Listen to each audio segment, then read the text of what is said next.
ഞാനിന്ന് രാവിലെ ഒരു 10:55 ആയപ്പോഴാണ് ഞാൻ ഓർഡർ ചെയ്തത്. എന്നുവെച്ചാൽ ഇവിടെ ഫുഡിൻ്റെ ആവശ്യത്തിന് വേണ്ടിയിട്ട് റോ ആയിട്ടുള്ള മീറ്റാണ് ഓർഡർ ചെയ്തത്.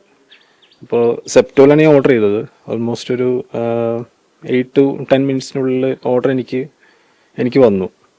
അപ്പോൾ അത് കഴിഞ്ഞ് ഞാൻ എന്നിട്ട് ഉച്ചയ്ക്ക് ഞാൻ ഓഫീസിലേക്ക് ഇറങ്ങാൻ നിൽക്കുന്ന സമയത്താണ് മീൻസ് അമ്മ പറഞ്ഞത് ഇങ്ങനെ അതിൻ്റെ ഒരു സ്മെല്ലുണ്ട്. അപ്പോൾ എൻ്റെ അടുത്ത് ഒന്ന് ചെക്ക് ചെയ്യാൻ പറഞ്ഞു. അപ്പോൾ ഞാൻ സ്മെല്ല് ചെയ്ത് നോക്കിയപ്പോൾ അത് ഒരു ഭയങ്കര മോശം സ്മെല്ലാണ് എനിക്ക് കിട്ടിയത്.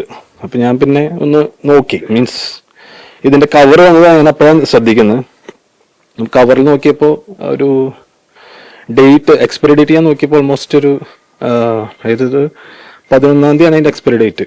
അപ്പോൾ അത് കഴിഞ്ഞ് ഓൾമോസ്റ്റ് 5 days കഴിഞ്ഞിട്ടാണ് അവർ ആ മോശം മീറ്റ് നമുക്ക് തന്നത്, മീൻസ് നമുക്ക് ഡെലിവറി ചെയ്തു. അപ്പോൾ ഇതെല്ലാവരും നമ്മളിവിടെ കാക്കനാടിലെല്ലാവരും ഓൾമോസ്റ്റ് IT-ക്കാരെല്ലാവരും ഓൾമോസ്റ്റ് സെപ്റ്റോനെ നമ്മൾ ആശ്രയിക്കാറുണ്ട്. കാരണം വെച്ചാൽ നമ്മൾ ഇച്ചിരി ബിസി ആയിരിക്കും, അതുകൊണ്ട് സെപ്റ്റോ ആശ്രയിക്കാറുണ്ട് ഓൾമോസ്റ്റ് ഇവിടുത്തെ IT-ക്കാരൊക്കെ. അപ്പോൾ ഇതുപോലുള്ള മോശം ഫുഡാണ്, അതായത് ഡെലിവറി കഴിഞ്ഞ് എക്സ്പയറി ഡേറ്റ് കഴിഞ്ഞ് ഇത്രയും ഡേയ്സ് കഴിഞ്ഞിട്ടുള്ള മീറ്റാണ് ഇവർ ഡെലിവറി ചെയ്യുന്നത്. കംപ്ലൈൻറ്റ് ചെയ്തിട്ടുണ്ട്. ഫുഡ് ആൻഡ് സേഫ്റ്റിയിൽ വിളിച്ച് ഞാൻ അപ്പം തന്നെ കംപ്ലൈൻറ്റ് ചെയ്തിരുന്നു. പുള്ളിയുടെ പേര് ജോസ് ലോറൻസ് എന്നുള്ള സാറിനെ വിളിച്ച് ഞാൻ അപ്പം തന്നെ കംപ്ലൈൻറ്റ് ചെയ്തിരുന്നു. പോരാതെ ഞാൻ സെപ്റ്റോയിലും കംപ്ലൈൻറ്റ് ചെയ്തിരുന്നു. അവർ ആ കൂടെ ചെയ്തത് നമുക്ക് ക്യാഷ് റീഫണ്ട് ചെയ്തു തന്നു, വേറെ ഒന്നും ചെയ്തില്ല.